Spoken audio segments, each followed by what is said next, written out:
Hello guys, நீங்க வந்திருக்கிறது என்னோட சேனல் ஸ்டோரி டெல்லர்.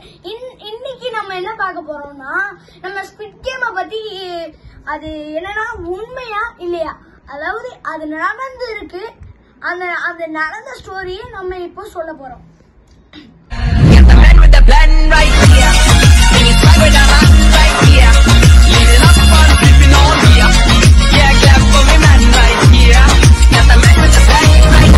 ஃபர்ஸ்ட் என்ன நடக்குதுன்னா அங்க ஒரு சவுத் கொரியாவுக்கும் நார்த் கொரியாவுக்கும் ஒரு வார் நடக்குது.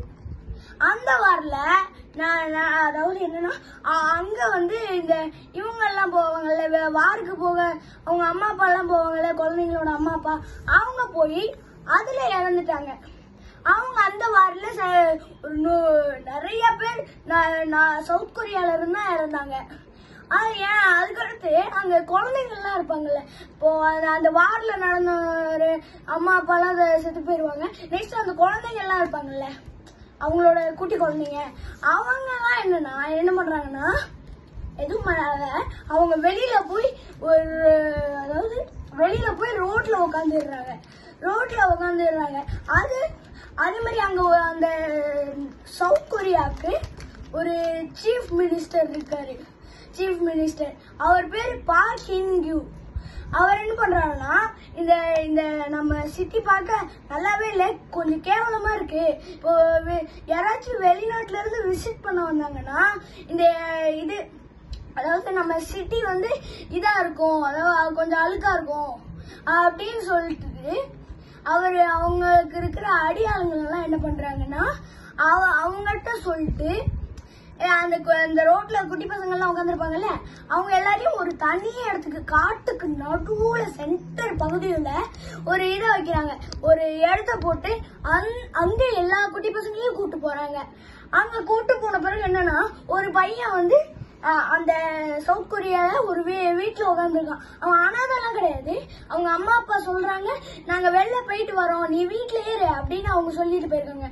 இவன் அதெல்லாம் முடியாதுன்னு சொல்லிட்டு அவன் வெளியில வந்து விளையாண்டுருக்கான். அப்ப என்ன நினைச்சாங்க, அவங்க நினைக்கல, அவங்க அப்படியே வந்து தூக்கிட்டு போயிட்டாங்க ரோட்ல இருக்க எல்லா பசங்களையும், அதாவது அனாதை பசங்களை. அவன் அனாதை கிடையாது, ஆனா அவங்க அனாதைன்னு நினைச்சு கூட்டிட்டு போயிட்டாங்க. கூட்டிட்டு போன பிறகு என்ன நடக்குதுன்னா, கூட்டிட்டு போன பிறகு எல்லாரையும் ஒரு இடத்துக்கு கூட்டிட்டு போறாங்க, காட்டுக்கு நடுவுல.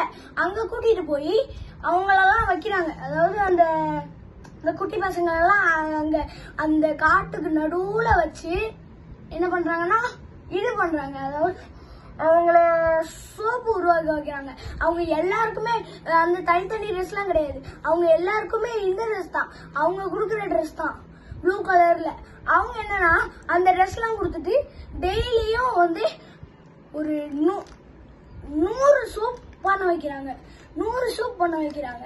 அதனால என்ன நடக்குதுன்னா அங்க ஒருத்தன் பண்ணலன்னா கூட எல்லாருக்கும் சவக்கடியில அடி விழுது. அதாவது குச்சிய வச்சு அடிக்கிறாங்க எல்லாருக்கும், ஒருத்தன் பண்ணலன்னா கூட. அப்படி அடிக்கிறனால அந்த பையன் என்னடா நடக்குதுங்க ஒண்ணுமே புரியலன்னு கேக்குறான். அதுக்கடுத்து அவன் வந்து இவங்கிட்ட கேக்குறான், அங்க இருக்க காட்ச் கிட்ட கேக்குறான். என்னன்னா இப்போ வந்து என்னன்னா அந்த காட்ச் கிட்ட வந்து கேக்குறான், என் அம்மா அப்பா எங்க, என் அம்மா அப்பா வருவாங்களா இல்லையா அப்படின்னு கேக்குறான். அவன் இன்னும் 10 வயசு 11 வயசுலாம் இருக்காது, ஒரு 6-7 வயசு இருக்கும். அவன் வந்து கேக்குறான், அவன் தெரியாம. அதுக்கு இவங்க வந்து பலான்னு செவுட்ல அரைஞ்சிட்டாங்க.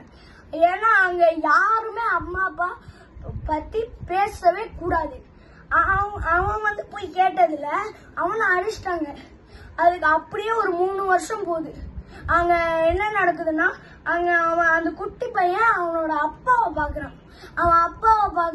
அதுக்கடுத்து அவன் போய் அவங்க அப்பாவை கட்டி பிடிச்சிட்டு, அப்பா நீங்க ஒரு வழியா வந்துட்டீங்களா அப்படின்னு கேக்குறான். ஆனா அவங்க அப்பாவுக்கு இவன் யாருன்னே தெரியல.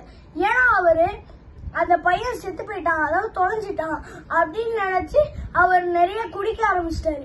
அவர் குடிக்கிறதுனால அவர் அப்படி குடிச்சே ரோட்ல சுத்தியே பைத்தியமாயிட்டாரு. அதனால அந்த பையன் யாருன்னு அவருக்கு தெரியல. அதனால என்ன நடக்குதுன்னா அதுக்குள்ள இவங்க காட்ஸ் எல்லாம் வந்துடுறாங்க. அவங்க வந்து அந்த இதெல்லாம் சோப்பு எல்லாம் உருவாக்க சொல்றாங்க, ஒரு 100 சோப்பு. இது எங்க நடந்துச்சுன்னா சவுத் கொரியால நடந்துச்சு. இது எப்போனா 1986ல இது நடந்தது. இது அப்படியே நீங்க உங்களுக்கு இதை பார்க்கறதுக்கு அப்படியே ஸ்குவிட் கேம் மாதிரி தான் இருக்கும். ஏன்னா அவங்க ஸ்குவிட் கேம் வந்து இந்த ட்ரூ ஸ்டோரியை வச்சுதான் பேஸ் ஆச்சு. இது என்னன்னா அதுக்கடுத்து அவங்க வந்து சோப்பெல்லாம் உருவாக்க சொல்றாங்க. அதுக்கடுத்து அப்படியே உருவாக்கிட்டு இருக்காங்க. அப்படியே அது போகுது. அப்போதான் ஒரு சில பேர் விசிட் பண்ண வந்திருக்காங்க இங்க அந்த இடத்துக்கு. சில பேர்லாம் இல்ல, ஒரு 2 ஃப்ரெண்ட்ஸ் அங்க அந்த இடத்துக்கு விசிட் பண்ண வந்திருக்காங்க. அவங்க வந்து என்ன பண்றாங்கன்னா அந்த இடத்துக்கு வந்து அவங்க எல்லாரும் என்ஜாய் பண்ணிருக்காங்க. அந்த காட்டுக்கு நடுவு பகுதியில வந்து அந்த 2 ஃப்ரெண்ட்ஸும் என்ஜாய் பண்ணிருக்காங்க. ஒரு வழியா வந்துட்டோன்னு. அப்போ ஒருத்தன் சொல்றான், ஒரு நிமிஷம்ரா, அங்க உனக்கு அந்த சவுண்ட் கேக்குதா அப்படின்னு அவன் சொல்றான். இன்னொரு என்னடா சவுண்ட் கேக்குதா அப்படின்றான். அவன் என்ன சவுண்ட்னா அங்க எல்லாரும் அலற சவுண்டு, அலற சவுண்டு, சவுக்கடி வாங்கிட்டு இருக்க சவுண்டு அப்படி வருது. அப்படி அடிக்கும் போது கத்தும் போது அந்த சவுண்டு வருது. அதே மாதிரி அங்க புகை வருது, நாத்தம் பிடிச்ச புகை வருது. அங்க அப்படி அந்த அடிச்சனால அது ஸ்மோக் ஆகி நாத்தம் பிடிச்ச புகை வருது. அது அந்த ஃப்ரெண்ட்ஸ் என்ன பண்றாங்கன்னா அவங்க சிட்டிக்குள்ள போய் எல்லார்ட்டையும் சொல்றாங்க, இன்ஃபார்ம் பண்றாங்க. அது அப்படியே பெரிய கதையா போய் அங்க பார்க் இன்கோக்கே போயிட்டு இன்கோயிங். அது மாதிரி அதுக்கடுத்து அங்க இருக்க போலீஸ்லாம் அந்த இடத்த வந்து கண்ணும் பிடிச்சிட்டாங்க. அங்க இருக்கவங்களும் போயிட்டாங்க. அந்த பார்க் இன்கோயிங் அவனை ஜெயில போடுவாங்கன்னு தான் நீங்க நினைப்பீங்க. அதுவும் கிடையாது. அவனை ஜெயில போடல, அவனோட அடி ஆளுங்களை ஜெயில போட்டிருக்காங்க. ஸோ தேங்க்யூ கைஸ், என்னோட வீடியோவுக்கு வந்து நீங்க என்னோட வீடியோ பார்த்ததுக்கு.